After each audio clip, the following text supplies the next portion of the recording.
হ্যাঁ বন্ধু। আরে বন্ধু, তুই বিদেশ থেকে কবে আলু? আরে বন্ধু, গতকালকে আসছি। আজকে শুনলাম বলে তুই বিয়ে করছু, না পারে আজকে তোর হাতে একটু দেখা করবে আসলাম।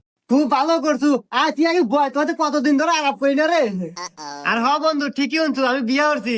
আচ্ছা, তুই বিয়ে হস না কে? কত তোর কি বয়স কম হয়ে গেল? বুড়ো হয়ে যাইতেছু। আচ্ছা, বিয়ে হবো কবে? কত নাকি কোনো সমস্যা?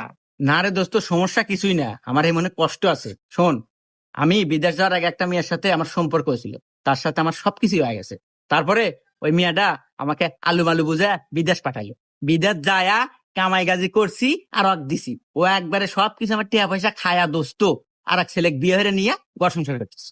ইস রে বন্ধু, কষ্ট লাগলো। আর কি কমু কয়া, এই যুগের মেয়েরা সবাই সবাই ডুপ্লিকেট। একজনের সম্পর্ক হইলে সবকিছু হইলে আর একজনের বিয়ে নিয়ে থাকে। হে আন্দাজে বন্ধু, আমি বউটো পাচ্ছি একবার নিখুঁত। লাখে দুটো পাওয়া যাবে কিনা সন্দেহ। চাঁদের গায়ে কলম আছে, আমার বই